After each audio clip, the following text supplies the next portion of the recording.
Elle n'avait pas les moyens de se payer un avocat.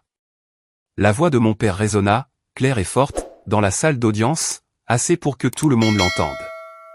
Derrière lui, quelques personnes assises ricanèrent doucement, sous cape. Je continuai à avancer. Les talons de mes escarpins bleu marine cliquetaient doucement, sur le vieux carrelage, du tribunal des successions du comté de Norfolk. Serrant un dossier en cuir usé contre ma poitrine, je m'assis, seul, à la table de la défense. Mon père se renversa dans sa chaise, arborant cet air suffisant que je lui connaissais depuis toujours, dès qu'il pensait avoir le dessus. À ses côtés, ma mère croisa les bras, esquissant un mince sourire. « Ce sera rapide », chuchota-t-elle. Je ne pense pas qu'elle voulait que je l'entende, mais ce fut le cas. Leur avocat, un homme corpulent nommé Richard Bellamy, ajusta sa cravate de prix, puis me jeta un regard empreint d'une pitié évidente, ou peut-être de mépris. Il est parfois difficile de faire la différence. Un instant plus tard, le juge Harold Bennett entra dans la salle, et tout le monde se leva. Automatiquement, je me redressai. 20 ans dans la Navy imprègnent certaines habitudes, jusque dans vos os. Le juge s'assit, ajusta ses lunettes, puis commença à examiner le dossier de succession de ma grand-mère, Linda Carter. Dehors, à travers les grandes fenêtres du tribunal, la pluie tapotait doucement contre les vitres. Toute la pièce exhalait une légère odeur de vieux papier, et de manteaux mouillés. Monsieur Bellamy se leva le premier. « Votre honneur, il s'agit d'une affaire très simple, concernant un transfert de propriété et une clarification de succession. » C'est alors que les portes de la salle d'audience s'ouvrirent. Toutes les têtes se tournèrent. Une femme mûre aux cheveux argentés entra, un pli de format Manila scellé à la main. Immédiatement, le juge la reconnut. « Quel plaisir de vous revoir, Madame Holloway, dit-il prudemment. » L'assurance de Richard Bellamy s'évanouit à l'instant même. Margaret Holloway s'avança vers le pupitre, d'un pas lent et assuré, ce qui, d'une manière ou d'une autre, rendit la pièce encore plus silencieuse. Je vis mon père froncer les sourcils. « C'est qui, bordel » grommela-t-il. Margaret remit l'enveloppe au juge.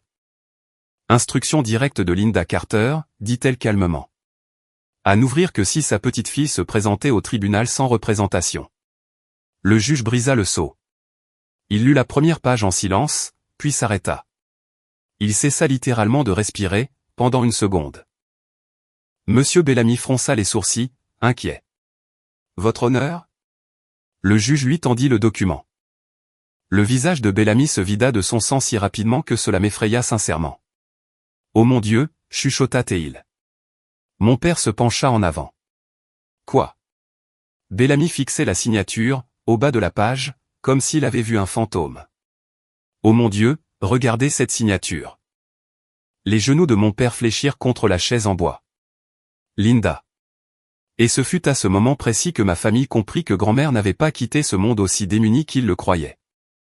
3 semaines plus tôt, je me tenais seul dans un cimetière, près de Raleigh, en Caroline du Nord, alors qu'un vent froid de février soufflait à travers les rangées de pierres tombales grises. Ma grand-mère avait toujours détesté les funérailles théâtrales. Perte d'argent, disait-elle. Le service fut donc restreint, calme, simple, exactement comme elle le souhaitait.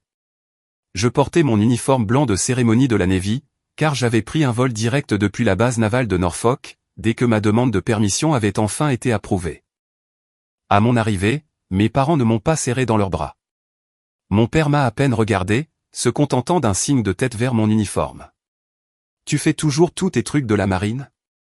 Tous ces trucs de la marine. 20 ans de service, ainsi réduit à une simple phrase. J'aurais dû y être habitué, mais d'une manière ou d'une autre, cela me faisait toujours mal.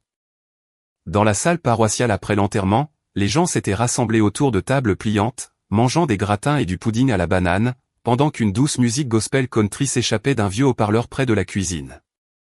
Ma mère passa la majeure partie de l'après-midi à discuter de la propriété de grand-mère, sans faire son deuil, sans se souvenir, se concentrant uniquement sur les actifs. Rien que les impôts vont être un cauchemar, se plaignit-elle en remuant son thé glacé sucré. Mon père acquiesça. Nous vendrons probablement la ferme le plus vite possible. Je relevai brusquement la tête. Nous. Mon père me lança un regard confus, comme si j'avais parlé sans y être autorisé. Eh bien, évidemment. Je le fixai pendant plusieurs secondes. La ferme de grand-mère Linda s'étendait sur 12 acres en dehors de la ville. Ce n'était pas une immense fortune, mais cet endroit comptait énormément pour elle.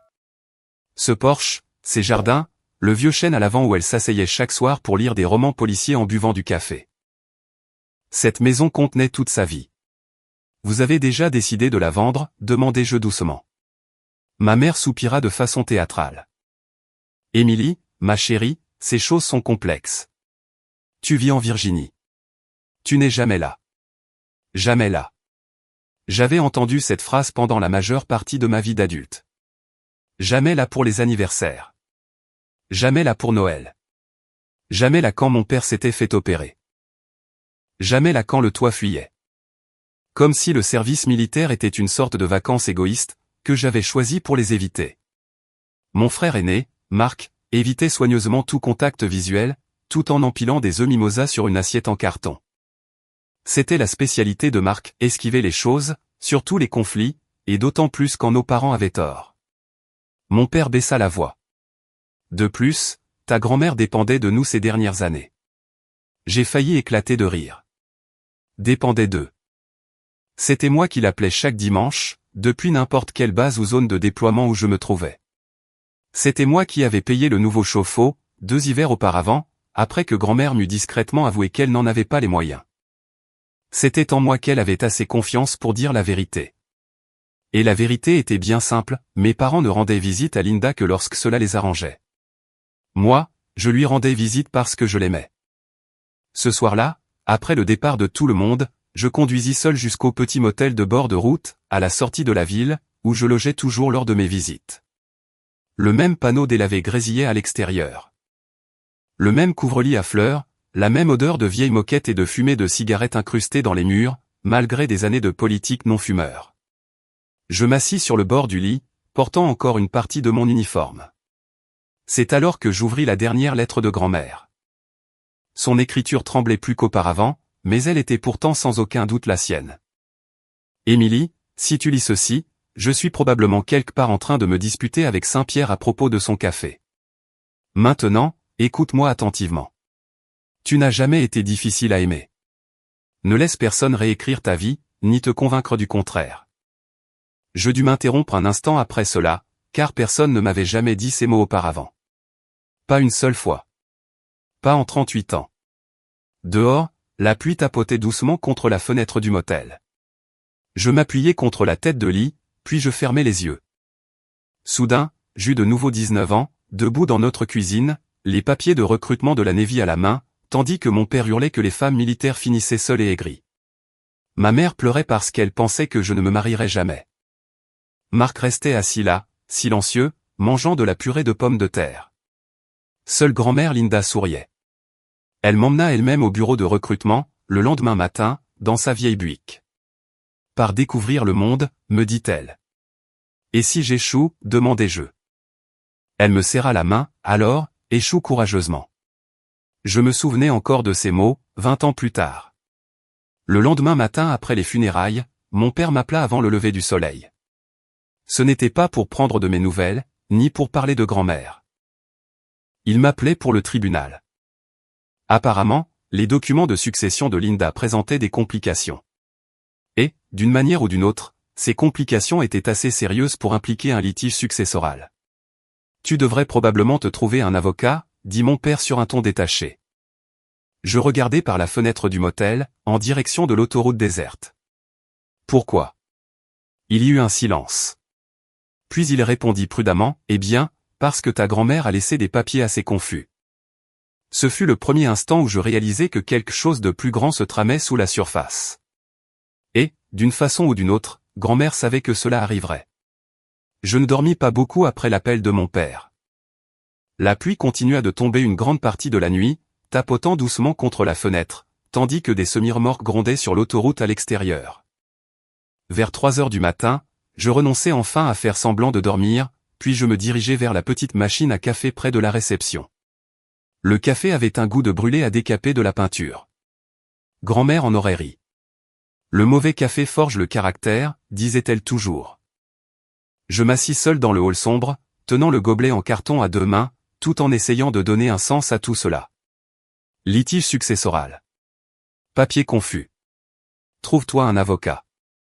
Rien de tout cela ne cadrait. Grand-mère Linda avait été organisée toute sa vie. C'était le genre de femme à étiqueter les rallonges électriques dans son garage.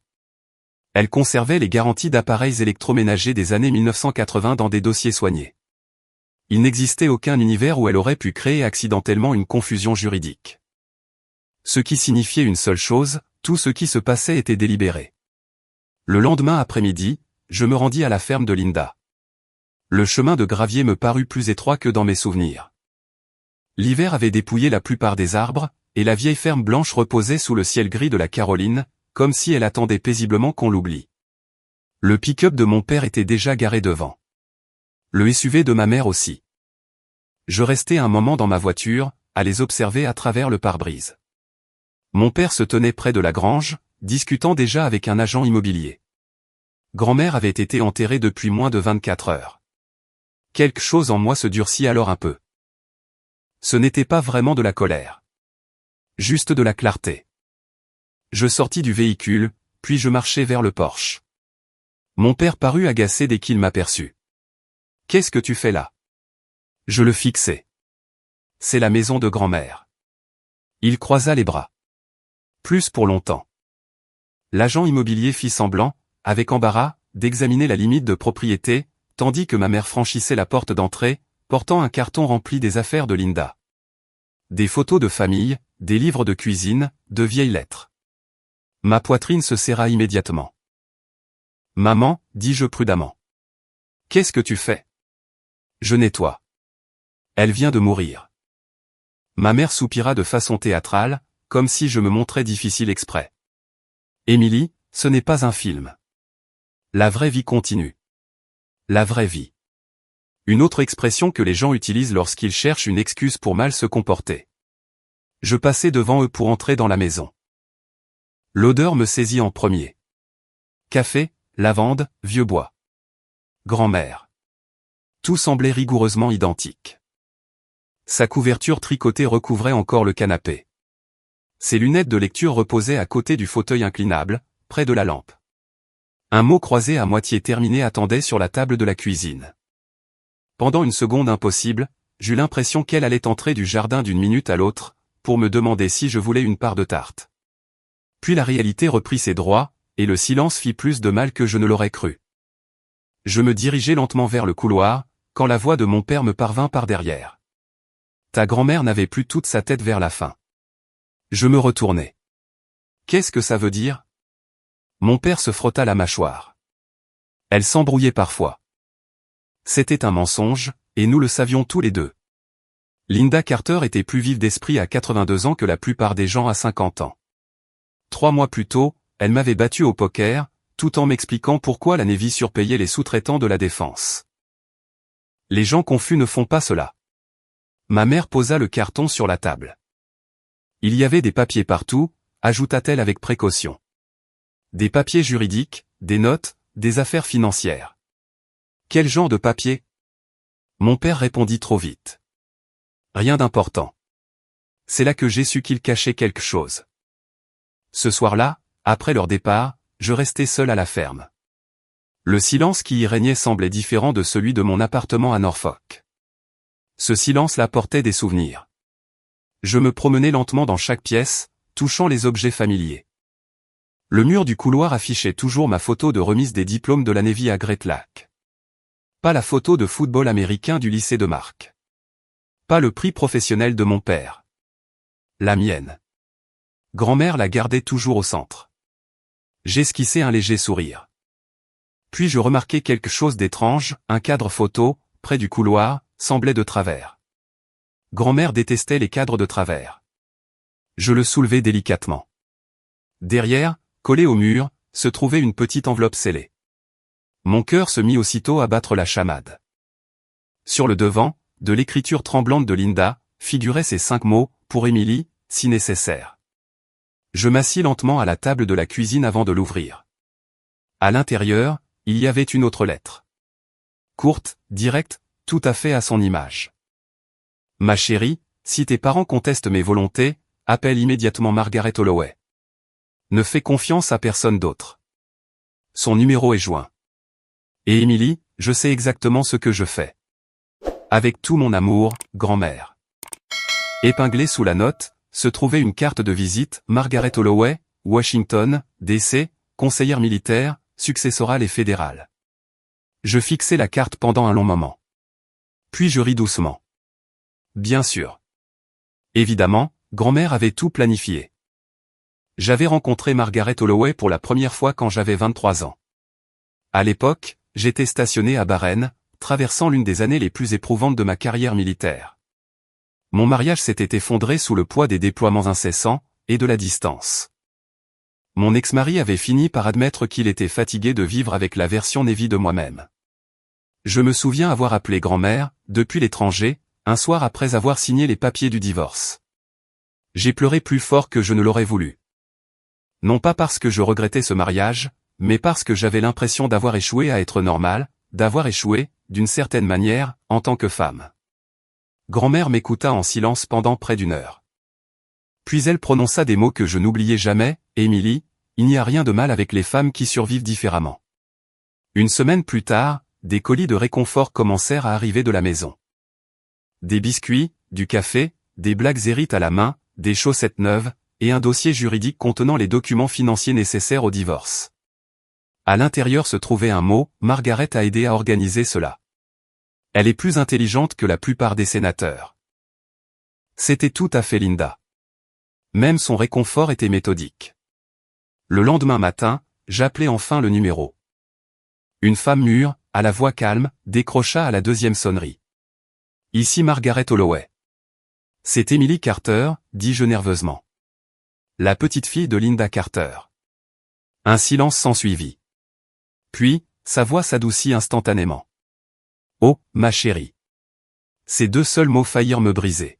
« Elle m'avait dit que tu m'appellerais peut-être, » poursuivit doucement Margaret. « Vous connaissiez grand-mère ? » ?»« Si je la connaissais, ma belle ?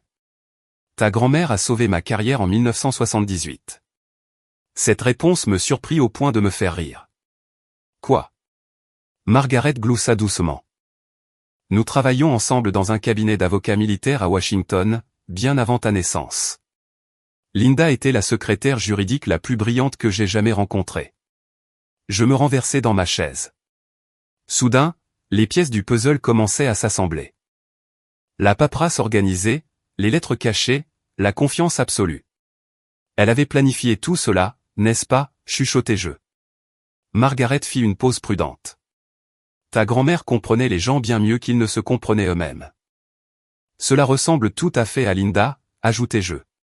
Margaret continua, Émilie, ta grand-mère était profondément inquiète avant de s'éteindre. Inquiète de quoi ? De tes parents. Le silence retomba autour de moi. Dehors, par la fenêtre de la ferme, le vent soufflait à travers l'herbe morte de l'hiver. Elle pensait qu'ils exerceraient des pressions sur le processus de succession après sa mort, m'expliqua calmement Margaret. C'est pourquoi elle a préparé toute la documentation à l'avance. Je fermai les yeux. Même à ce moment-là, même sur son lit de mort, grand-mère continuait à me protéger. Margaret reprit la parole. Peux-tu venir à Norfolk jeudi prochain ? C'est la date de l'audience. Je sais. Il y eut un long silence. Puis Margaret prononça une phrase qui me noua l'estomac, ne viens pas accompagné d'un avocat. Quoi ? Fais-moi confiance. Mon regard se porta vers le jardin de grand-mère.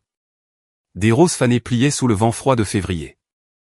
D'accord, murmurai-je enfin. La voix de Margaret s'adoucit à nouveau, ta grand-mère t'aimait énormément, Émilie. Après avoir raccroché, je restai longtemps assise, seule dans la cuisine, et pour la première fois depuis l'enterrement, je cessai d'avoir peur. Le matin de l'audience, je me tenais devant le miroir de la salle de bain du motel, boutonnant mon uniforme de cérémonie bleu marine, avec des mains qui semblaient plus stables que je ne l'étais intérieurement. Dehors, Norfolk était à nouveau enveloppé d'une pluie grise et froide. C'est curieux de voir comment les tempêtes semblent arriver précisément au moment où la vie devient pesante. Je contemplais mon reflet pendant un long moment. 38 ans. L'insigne de commandé sur mon col. 20 ans de service. 2 déploiements dans le golfe Persique. Une médaille d'accomplissement de la Navy. Un divorce. Pas d'enfant. Aucun endroit qui m'ait jamais semblé être un véritable foyer. Et pourtant, Une simple salle d'audience de tribunal des successions avait encore le pouvoir de me faire sentir comme une enfant de 12 ans. Je ramassai la lettre de grand-mère Linda sur le rebord du lavabo, puis je la pliai soigneusement dans la poche intérieure de mon manteau. Ensuite, je pris la route seule vers le tribunal. Le parking du palais de justice était déjà bondé à mon arrivée. Mes parents se tenaient près de l'entrée, abrités sous un parapluie noir, tandis que leur avocat fumait sur le trottoir. Mon frère aîné, Marc, attendait un peu plus loin, les mains enfoncées maladroitement dans les poches de son blouson. Dès que mon père m'aperçut, sa bouche se crispa, « Tu es vraiment venu sans avocat. » Je verrouillai ma voiture sans faire de bruit. « Ça a l'air de t'ennuyer, dis-je. » Mon père ricana, « Ça m'inquiète. » Non, cela ne l'inquiétait pas. Ce qui le perturbait, c'était l'incertitude. Mon père aimait les situations qu'il pouvait maîtriser, les choses prévisibles, les gens faibles. Et aujourd'hui, pour la première fois depuis bien longtemps, il n'était pas tout à fait sûr de ce que je savais. Ma mère s'approcha, baissant la voix, « Émilie, il est encore temps de régler cela en privé. » Je la regardai attentivement. « En privé ?» Mon père répondit avant elle, « Ta grand-mère s'embrouillait vers la fin. Nous ne voulons pas que le tribunal perde son temps à cause d'erreurs de paperasse. » Voilà de nouveau ce mot, « embrouillait ». Je sentis la colère monter dans ma poitrine, mais je la ravalai. Grand-mère méritait mieux qu'une scène de ménage sur le parking d'un tribunal. Alors, je demandai simplement, « De quoi as-tu peur exactement, que le juge puisse voir ?» Le visage de mon père se durcit aussitôt. « Ne commence pas à faire du mélodrame. » Marc ne disait toujours rien. Il fixait le pavé mouillé, comme s'il espérait que la terre s'ouvre sous ses pieds. Nous entrâmes ensemble, en silence. La salle d'audience B des successions semblait trop petite pour contenir toute la tension qui y régnait. De vieux bancs en bois s'alignaient dans la pièce. Des néons bourdonnaient au plafond. Quelque part à proximité, une photocopieuse cliquetait sans fin à travers les cloisons du tribunal. Quelques habitants de la ville étaient assis, silencieux, sur les derniers bancs. Les ragots de province se propagent vite, surtout quand il s'agit d'argent de famille. Richard Bellamy se tenait fièrement à la table des demandeurs, triant des piles de documents. Il m'adressa un sourire poli, bien que cette expression ne touchât jamais ses yeux. « Commandez Carter, dit-il, toujours pas d'avocat ? » « Non, monsieur. » Son sourire s'élargit légèrement. « Eh bien, c'est assurément votre choix. Traduction, vous allez perdre à coup sûr. » Je pris place sans répondre. Mon père se pencha vers ma mère pour lui chuchoter quelque chose qui la fit ricaner. Pendant une seconde, je me revis à 16 ans, assise à la table du dîner, après avoir annoncé à mes parents que je voulais postuler pour une bourse d'études de la marine, ROTC. Mon père avait éclaté de rire. Une fille de notre famille dans l'armée.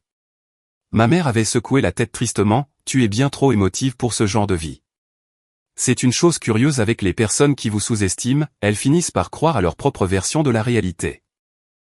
Le juge Bennett entra précisément à 9 heures.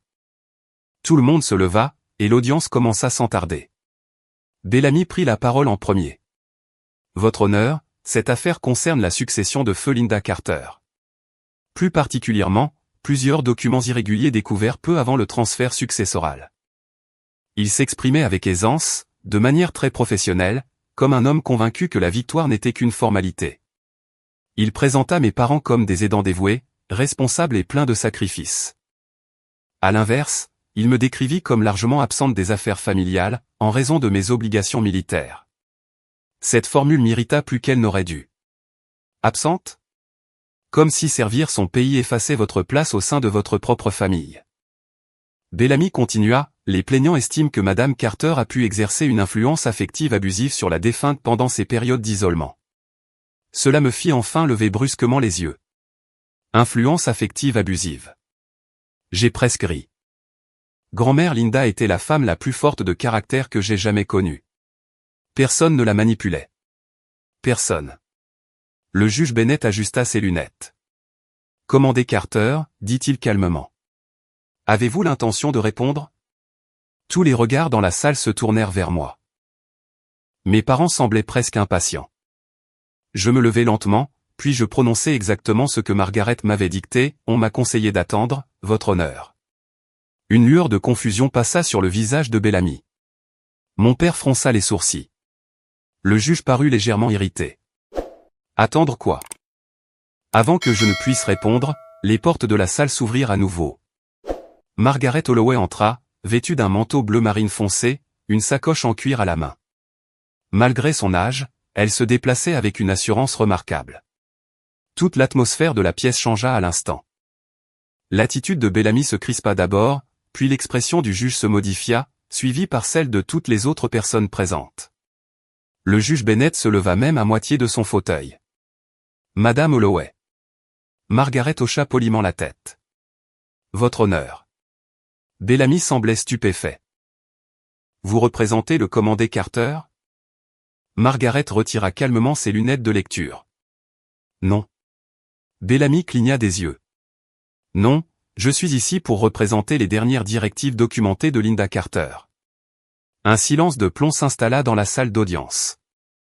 Un vrai silence, de ceux qui rendent soudain perceptibles les moindres petits bruits de la pièce, la pluie contre les carreaux, le froissement des papiers, quelqu'un qui tousse doucement au fond. Margaret ouvrit sa sacoche, puis en sortit un dossier scellé. Votre honneur, dit-elle, Lynda Carter a préparé des dispositions juridiques d'urgence, il y a plusieurs années, en prévision de cette situation exacte. Le visage de mon père blêmit à l'instant même. Comment, chuchota-t-il.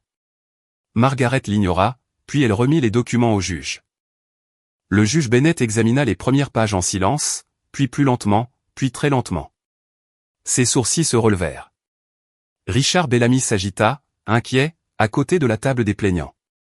Votre honneur, demanda-t-il avec prudence. Le juge lui tendit le dossier. Bellamy parcourut les documents. J'observai l'instant précis où la panique envahit ses yeux. Son visage se vida entièrement de ses couleurs. Oh mon Dieu, chuchota-t-il. Mon père se pencha brusquement en avant.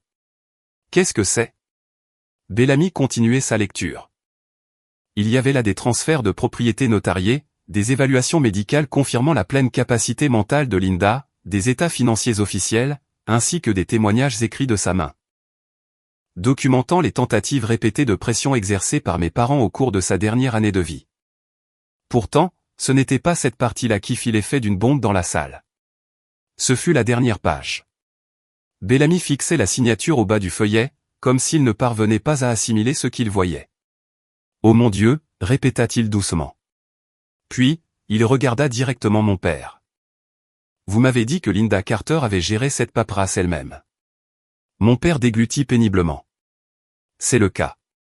La voix de Bellamy se fit plus basse. Non, monsieur. Absolument pas, ma mère agrippa le bord de la table. Qu'est-ce que cela signifie?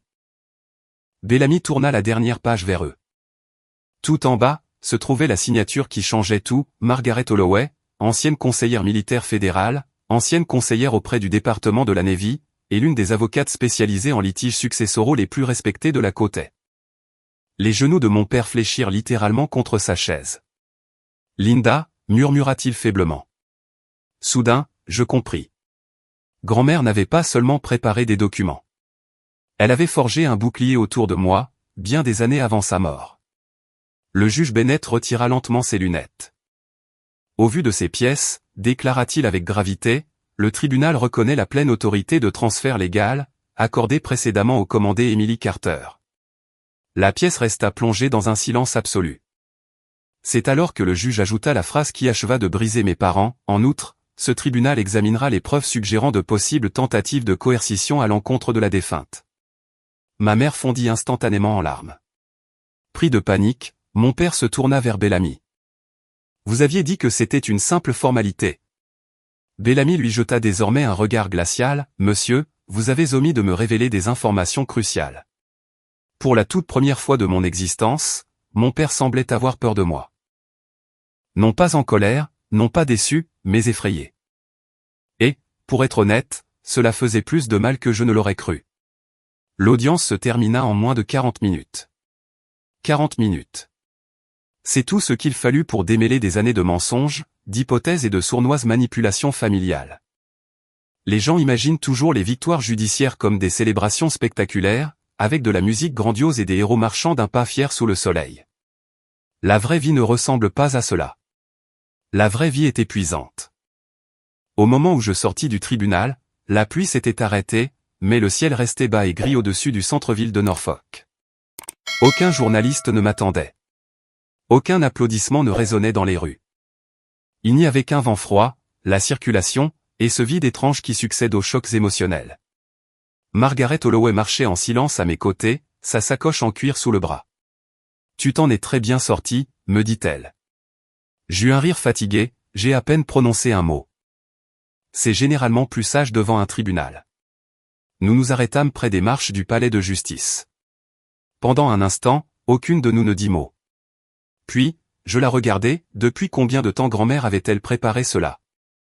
Margaret sourit discrètement, depuis plus longtemps que tu ne l'imagines. Je secouai lentement la tête, elle savait qu'il contesterait tout. Elle espérait qu'il ne le ferait pas, répondit doucement Margaret, mais Linda comprenait extrêmement bien la nature humaine.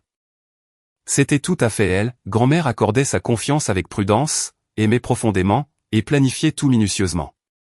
Margaret ajusta son manteau pour se protéger du vent. Elle s'inquiétait moins pour la propriété, admit-elle, que pour ce que tes parents pourraient te faire endurer, sur le plan affectif, une fois qu'elle ne serait plus là.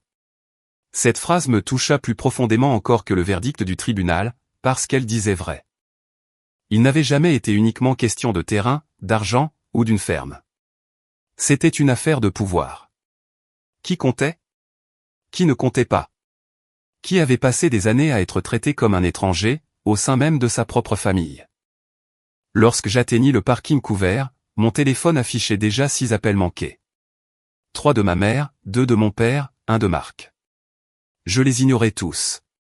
Ce n'était pas par désir de vengeance, mais je n'avais tout simplement pas la force d'affronter une autre discussion à ce moment-là. À la place, je repris la route pour retourner à la ferme de Linda. Plus je m'éloignais de Norfolk, plus mes pensées s'apaisaient. L'eau de pluie stagnait encore dans les champs le long de l'autoroute. Les silhouettes d'arbres dénudés défilaient devant mes vitres, tandis que de vieilles chansons country s'écoulaient doucement de la radio. À un moment donné du trajet, je réalisais une chose curieuse, je ne ressentais aucune gloire. J'éprouvais de la tristesse, une profonde tristesse, car le tribunal venait de confirmer ce que j'avais passé ma vie à essayer de ne pas admettre. Mes parents ne m'avaient jamais réellement comprise. Peut-être n'en avaient-ils jamais eu envie. La ferme paraissait plus douce sous la lumière de cette fin d'après-midi. Je me garai à côté du porche, puis je restai assise dans la voiture pendant plusieurs minutes avant de me décider à entrer. La maison m'accueillit de nouveau dans le silence, mais ce n'était pas un silence vide. C'était un silence réconfortant. Le genre de silence propre à Linda. Je préparais du café machinalement, utilisant la vieille cafetière qu'elle possédait depuis que j'étais au lycée. Cet engin faisait un bruit de tondeuse à gazon à chaque fois qu'il fonctionnait. Grand-mère refusait catégoriquement de le remplacer. La souffrance apprend à apprécier les choses, plaisantait-elle souvent. J'emportai ma tasse dans le salon, puis je m'assis dans son fauteuil. C'est à ce moment que les souvenirs m'envahirent, avec plus de force encore qu'auparavant. Les anniversaires manqués à cause des déploiements. Les appels vidéo de Noël, depuis des bases militaires à l'autre bout du monde. Mes promotions, que mes parents avaient à peine saluées. Ce jour où mon père avait dit aux voisins que Marc était le seul à être resté loyal à la famille, comme si s'engager sous les drapeaux équivalait à abandonner les siens. Je fixais les photos de famille alignées sur l'étagère. La plupart montraient Marc, ses trophées de baseball, son mariage, ses enfants. Des étapes de vie ordinaires, traditionnelles, celles que mes parents comprenaient. Et puis, il y avait moi, toujours en uniforme, toujours sur le point de repartir, toujours un peu en dehors du cadre, même lorsque je figurais sur l'image. Je fermais les yeux, et soudain, je me souvins d'une conversation d'il y a des années. Je venais de rentrer d'un déploiement à l'étranger. Grand-mère et moi étions assises sur ce même porche, buvant du café, tandis que les cigales d'été chantaient bruyamment dans les arbres. « Tu sais quel est ton problème ?» m'avait-elle demandé. J'avais souri, un seul ? Tu passes ta vie entière à essayer de mériter l'amour de personnes qui ont déjà décidé de ne pas te comprendre. Ce souvenir me brisa presque le cœur à cet instant, car elle avait raison. Elle avait toujours eu raison. Vers 19h, des phares éclairèrent l'extérieur. Je regardai à travers les rideaux, puis j'aperçus Marc descendre lentement de son pick-up. De toute la famille, c'était Marc qui semblait le plus affecté après l'audience. Non pas en colère, non pas vaincu, mais honteux. J'ouvris la porte avant qu'il n'atteigne le porche. Il enfonça maladroitement ses mains dans ses poches. Salut. Salut. Aucun de nous ne bougea pendant une seconde. Puis, il me demanda doucement, je peux entrer? Je m'effaçai. Marc traversa lentement la ferme, comme quelqu'un qui entre dans une église après des années d'absence. Nous nous assîmes à la table de la cuisine, là où grand-mère nous servait des pancakes chaque dimanche matin. Pendant plusieurs minutes, il resta silencieux. Enfin, il me regarda, j'aurais dû dire quelque chose plus tôt. Je savais déjà ce qu'il voulait dire, mais je le laissais s'exprimer malgré tout. Ils t'ont traité différemment toute ta vie. Je fixai ma tasse de café. Marc passa ses deux mains sur son visage. Je le savais. Et M. Ce surnom me fit un pincement au cœur inattendu. Il ne m'avait pas appelé ainsi depuis des années. Je voulais juste. Il déglutit péniblement. Je ne voulais pas me disputer avec papa. Voilà la vérité. Simple, laide, humaine. Je hochai lentement la tête. Tu dépendais de lui. Oui, et c'est toujours le cas. Marc parut embarrassé. Probablement. Le silence s'installa de nouveau entre nous. Puis il laissa échapper un rire amer, tu sais ce qui est fou? Quoi? Grand-mère parlait toujours de toi comme si tu étais la plus courageuse. J'esquissai un faible sourire. Elle exagérait. Non, dit calmement Marc, elle n'exagérait pas. Ces mots me touchèrent plus que je ne l'aurais cru. Car Marc avait passé la majeure partie de sa vie à rester neutre, en sécurité, à observer les conflits depuis la ligne de touche. L'entendre prononcer ces mots à cet instant comptait énormément. Plus tard cette nuit-là, après le départ de Marc, une autre voiture s'engagea dans l'allée. Cette fois, c'était ma mère, seule. Elle se tenait sur le porche, serrant fermement son sac à main contre sa poitrine, tandis que le vent froid soufflait dans la cour sombre derrière elle.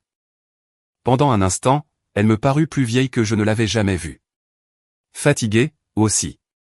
J'ouvris la porte sans mot dire. Ma mère entra prudemment. Je ne resterai pas longtemps. Je lui fis signe de se diriger vers la cuisine. Elle s'assit lentement à la table, mais ne retira pas son manteau. Ni l'une ni l'autre ne savait par où commencer. Finalement, elle murmura, elle t'a toujours admiré. Je levai les yeux. Grand-mère? Ma mère hocha la tête. Elle parlait de toi constamment. Quelque chose se serra douloureusement dans ma poitrine. Ma mère fixait ses mains. Elle admirait ton indépendance. J'attendis en silence. C'est alors qu'elle prononça cette phrase que je n'aurais jamais pensé entendre de sa bouche, tu es devenu tout ce que je n'ai jamais eu le courage d'être. La pièce se figea complètement. Dehors, le vent faisait trembler doucement les vitres de la ferme. Je regardais ma mère, tandis que des années de ressentiment, de confusion et de tristesse s'agitaient confusément en moi. Et, pour la première fois de ma vie, je réalisais qu'elle avait peut-être eu peur, elle aussi. Ma mère resta à la ferme moins de 20 minutes ce soir-là. C'était assez long pour exprimer des sentiments que ni l'une ni l'autre ne savait comment gérer, mais trop court pour réparer 38 ans de distance. Avant de partir, elle marqua un temps d'arrêt près de la porte d'entrée, la main posée sur la poignée. « Je sais que ton père est allé trop loin, dit-elle doucement. » Je croisai les bras. « Tu l'as laissé faire. » Elle hocha la tête une fois. Aucune excuse. Pour être honnête, cela me surprit davantage qu'un déni de sa part. Ma mère regarda lentement autour de la ferme. Elle aimait cet endroit. Je sais. Elle voulait que tu sois ici. Ma gorge se serra légèrement. Puis, elle ajouta une phrase qui resta gravée en moi, bien après qu'elle fût partie, tu sais, quand tu t'es engagé dans la marine, ton père a pensé que tu nous rejetais. Je fronçai les sourcils. Je me suis engagé parce que j'avais besoin de mener ma propre vie. Je le sais aujourd'hui, mais à l'époque, il ne le comprenait pas. Ou peut-être qu'il ne le pouvait pas. Certains parents confondent l'indépendance et l'abandon, surtout lorsque leurs enfants deviennent des adultes qu'ils ne contrôlent plus. Après son départ, je verrouillai la porte d'entrée, puis je parcourus doucement la maison, éteignant les lumières une pièce après l'autre. La ferme craquait doucement sous mes pas. Chaque recoin abritait un souvenir, grand-mère m'apprenant à préparer des biscuits dans la cuisine, grand-mère me montrant les constellations dans l'arrière-cour, pendant les étés humides de Caroline, grand-mère m'emmenant au bureau de recrutement alors que mon père refusait de m'adresser la parole. Pendant des années, elle avait été le pont entre moi et le reste de la famille, et désormais, elle n'était plus là. Je m'assis à la table de la cuisine aux alentours de minuit, tenant la dernière lettre scellée que Margaret m'avait remise après l'audience. Linda voulait que tu ne lises ceci qu'après l'audience, m'avait-elle dit. Je fixai l'enveloppe pendant plusieurs minutes avant de l'ouvrir. Mes mains tremblaient plus que je ne m'y attendais. À l'intérieur se trouvaient 4 pages écrites à la main, soigneusement pliées ensemble. La première ligne faillit me briser, ma chérie, si tu lis ces lignes, c'est que j'avais raison sur ce qui allait se passer. Je fermai brièvement les yeux. Même à ce moment, elle me connaissait assez bien pour deviner que j'aurais besoin d'un instant avant de poursuivre. Je continuai ma lecture, commençons par le commencement, la maison, la terre, et les économies ne sont pas un fardeau pour toi. Elles ne sont pas le prix de ta souffrance. Et encore moins des récompenses pour ta douleur. Je te les ai laissées parce que tu comprends la responsabilité bien mieux que le reste de cette famille. Des larmes brouillèrent ma vue. Je les essuyai délicatement. Tu as passé toute ta vie à croire que l'amour devait se mériter à force de sacrifices. Ce n'a jamais été le cas. Les bonnes personnes t'aiment simplement pour ce que tu es. Je me renversai lentement dans la chaise.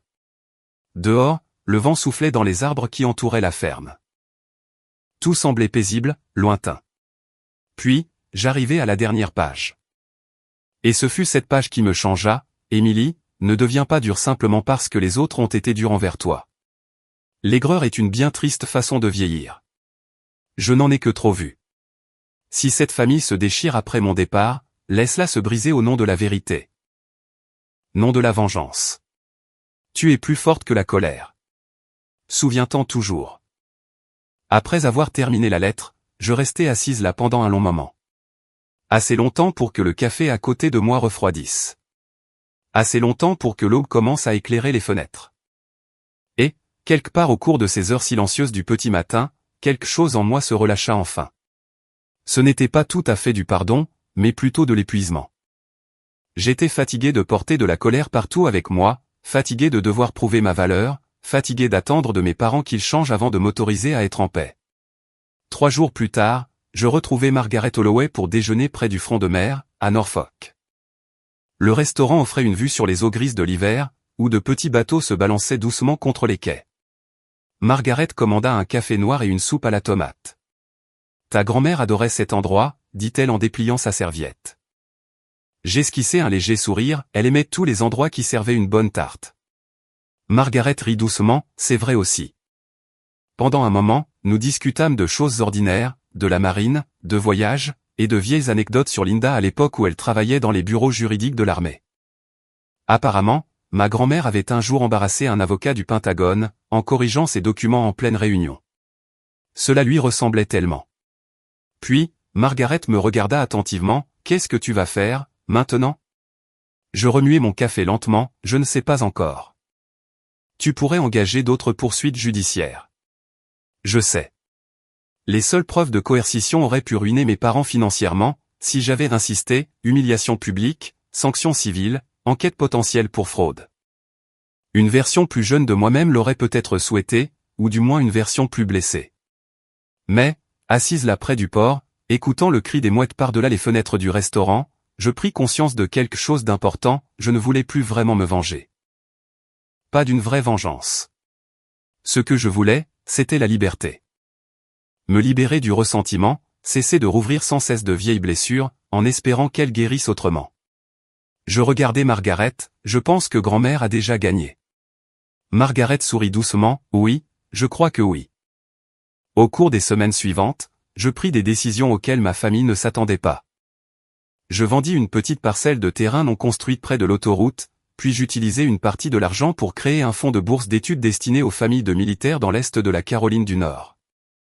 Rien de pharaonique, juste de quoi aider des enfants de soldats à payer leurs frais de scolarité, ou des dépenses d'urgence. Je l'appelais le fonds de résilience de la famille Linda Carter. Margaret pleura lorsque je le lui annonçai. Mon père appela 2 fois, cherchant à discuter d'équité financière. Je ne lui rappelais pas, non par cruauté, mais simplement parce que j'avais compris une chose désormais, certaines discussions ne font que rouvrir des plaies. Je décidai également de restaurer la ferme plutôt que de la vendre. Lentement, minutieusement, je réparai les marches du porche, repeignis la cuisine, et plantai de nouvelles roses le long de l'allée principale, là où grand-mère jardinait chaque printemps. Et, pour la première fois depuis des années, je ralentis le rythme, trouvant enfin le temps de respirer. La vie militaire vous enseigne le mouvement perpétuel, les plannings, les échéances, le décompte des déploiements, toujours à vous préparer pour la suite. La ferme, quant à elle, évoluait à un autre rythme, le café du matin sur le porche, la pluie contre le toit en tôle, les oiseaux se posant dans les chênes au crépuscule. Des choses simples, profondément humaines. Un après-midi, alors que je plantais des tomates dans le jardin de derrière, ma vieille voisine, Madame Donag, se pencha au-dessus de la clôture pour m'observer travailler. « Tu sais quoi » dit-elle. « Quoi donc ? Ta grand-mère ne t'a pas sauvé avec de l'argent. » J'essuyai la terre de mes mains, non. Madame Donag sourit doucement, elle t'a sauvé avec de l'amour. Je contemplais la propriété, le jardin, la balancelle du porche, le vieux chêne ondulant doucement sous la brise tiède de Caroline. Et, soudain, je saisis exactement ce que grand-mère m'avait réellement laissé, ni la terre, ni un héritage, ni une victoire. Elle m'avait laissé la permission, celle de cesser de me battre pour obtenir un amour qui aurait dû m'être donné librement depuis le début. Un an plus tard, la ferme semblait enfin revivre. Pas impeccable, pas parfaite, mais vivante. Le porche arborait une peinture blanche toute neuve. De nouvelles jardinières étaient suspendues sous les fenêtres de devant, débordant de marguerites jaunes et de géraniums rouges. Les carillons éoliens que grand-mère aimait tant oscillaient doucement sous la brise chaude de Caroline. Pour la première fois depuis des décennies, la maison semblait joyeuse. De douces conversations s'élevaient de l'arrière-cour, tandis que les chaises pliantes se remplissaient sous le vieux chêne. Quelques-uns de mes amis de la Navy étaient venus en voiture de Norfolk pour cette cérémonie commémorative. Rien de solennel, juste de la nourriture, des anecdotes, du café, et des personnes qui aimaient Linda Carter. Cet après-midi-là, je portais un jean et une veste bleu marine, plutôt que mon uniforme blanc de cérémonie. D'une certaine manière, cela me semblait plus sincère. Moins de protocole, plus de famille. Une vraie famille, celle que l'on construit sur la loyauté plutôt que sur l'obligation. Madame Donag arriva avec un crumble aux pêches. Margaret Holloway apporta de vieilles photographies de l'époque où elle travaillait avec grand-mère à Washington. Même Marc arriva en avance, pour aider à installer les tables dans le jardin. En observant mon frère transporter des chaises pliantes sur la pelouse, je trouvais qu'il avait vieilli par rapport à l'année précédente. Pas physiquement, mais émotionnellement. Comme un homme apprenant enfin ce que son silence lui avait coûté. « Tu as besoin d'autre chose » demanda-t-il. Je lui tendis un carton d'assiette en carton, « Tu peux mettre ça près des boissons ?» Ouais. Une réponse brève. Simple, mais pourtant chargée de sens. C'était ainsi que fonctionnait la guérison, parfois, pas de grands discours, pas de scènes de cinéma, juste de petits efforts, répétés patiemment au fil du temps. En fin d'après-midi, une lumière dorée filtrait doucement à travers les arbres, tandis que chacun partageait ses souvenirs de grand-mère. La plupart nous firent rire. Apparemment, Linda avait un jour chassé un démarcheur d'aspirateur à coups de balai, parce qu'il avait dénigré son café. Margaret en pleura presque de rire en racontant l'histoire, elle lui a dit, octa Margaret entre deux éclats de rire, que tout homme qui n'aime pas le café fort ne mérite pas qu'on lui fasse confiance pour manipuler des machines. C'était tellement Linda. Je regardais autour du jardin, observant les sourires sous les rayons déclinants du soleil. Pendant tant d'années, j'avais cru que la solitude était éternelle, une fatalité cousue à jamais dans ma vie. Mais en restant assise là, écoutant les rires résonner autour de la ferme de grand-mère, je compris que la solitude se dissipe lorsque les gens cessent enfin de faire semblant. C'est alors que je remarquai un pick-up familier s'engager lentement dans l'allée. Celui de mon père. Les conversations dans le jardin s'estompèrent légèrement lorsque mon père en descendit, vêtu d'un jean repassé et d'une chemise bleu clair. Ma mère sortit silencieusement à ses côtés. Pendant une seconde, personne ne bougea. Ce n'était pas vraiment de l'embarras, plutôt de l'hésitation. Mon père paraissait plus petit que dans mes souvenirs. L'âge avait fini par le rattraper au cours de l'année passée, ses épaules étaient plus voûtées, ses cheveux presque entièrement blancs, et cette assurance qu'il affichait autrefois semblait désormais bien fragile. Ma mère esquissa un sourire nerveux. « Salut, Émilie. »« Salut. » Mon père observa la propriété en silence, le porche restauré, le jardin, la grange réparée, tout ce que grand-mère chérissait. « Tu as bien arrangé l'endroit, » dit-il doucement. « Merci. » Un silence inconfortable s'ensuivit. Puis, Marc s'approcha, portant un plateau de verre de thé glacé, comme s'il tentait délibérément de maintenir la paix. Habile de sa part. Mon père accepta un verre, mais y toucha à peine. Pendant l'heure qui suivit, mes parents restèrent principalement à l'écart du groupe, discutant poliment avec les voisins et écoutant les histoires sur grand-mère. Pas de dispute, pas de tension, juste de la distance. Et, pour être honnête, la distance semblait plus saine que de prétendre que tout était magiquement résolu. À l'approche du coucher du soleil, les invités commencèrent lentement à s'en aller. Une à une, les voitures disparurent sur le chemin de gravier, tandis qu'une douce lumière crépusculaire enveloppait la propriété. Margaret me serra fort dans ses bras avant de monter dans sa voiture. « Ta grand-mère serait fière de toi », me chuchota-t-elle. J'ai failli pleurer en entendant ces mots. Une fois la plupart des gens partis, je restai seul près du jardin de grand-mère, ramassant les gobelets vides, quand j'entendis des pas derrière moi. Mon père. Je continuai à jeter silencieusement les gobelets dans un sac poubelle, tandis qu'il s'arrêtait à côté de la clôture. Pendant un moment, aucun de nous ne dit mot. Le chant des grillons emplissait l'air de la nuit. Finalement, mon père se racla la gorge, « J'ai été dur avec toi. » Je continuai à nouer lentement le sac poubelle, oui, plus besoin de faire semblant du contraire désormais. Mon père fixa l'horizon au-dessus de la propriété. Tu sais, quand tu es parti pour la marine, il marqua une pause, j'ai pensé que tu nous abandonnais. Je le regardais attentivement, j'essayais de survivre. Il hocha faiblement la tête, comme s'il comprenait cela à présent, ou s'il regrettait de ne pas l'avoir compris plus tôt. Mon père passa une main fatiguée sur son visage. Mon propre père me traitait de la même façon, admit-il à voix basse. Tout tournait autour de l'obéissance, du respect, du contrôle. Cette franchise me prit de court. Il laissa échapper un rire las, j'imagine que, sans m'en rendre compte, je suis devenu comme lui. La brise du soir soufflait doucement à travers le jardin, entre nous. Pour la toute première fois de mon existence, mon père ne parlait plus en figure d'autorité. Il ressemblait simplement à un vieil homme, pliant sous le poids de ses propres regrets. J'ai passé trop de temps à essayer de contrôler les gens, dit-il, et pas assez à les aimer. Cette phrase s'installa lourdement dans le silence qui nous séparait. Je regardais vers le porche de la maison, où ma mère se tenait debout, nous observant discrètement de loin. Puis je fixai à nouveau mon père. Une partie de moi avait encore très mal, et le porterait probablement toujours. Certaines blessures ne disparaissent jamais complètement, mais les mots que grand-mère avait écrits me revinrent en mémoire, « Laisse la vérité briser le cycle, non la vengeance. » Je finis par hocher la tête, je sais. Les yeux de mon père s'embuèrent une seconde avant qu'il ne détourne rapidement le regard. C'était ce qui se rapprochait le plus d'un pardon chez lui. Et, curieusement, cela me suffit. Pas de quoi effacer le passé, pas de quoi tout reconstruire, mais assez pour cesser de porter la haine vers l'avenir, quelles que soient les années qu'il nous restait. Plus tard ce soir-là, après le départ de mes parents, je m'assis seul sur le porche, enveloppé d'une légère couverture, tandis que les insectes d'été chantaient à travers les champs. Derrière moi, la ferme diffusait une douce lumière. Au-dessus de ma tête, les carillons de grand-mère tintaient doucement. Je tenais à nouveau sa dernière lettre sur mes genoux, le papier s'étant assoupli à force de relecture. Le clair de lune argentait les contours du jardin, alors que les souvenirs défilaient paisiblement dans mon esprit, les déploiements solitaires, l'humiliation au tribunal, les années passées à quémander une approbation qui ne venait jamais, mais aussi la force, l'amitié, le service, la grâce.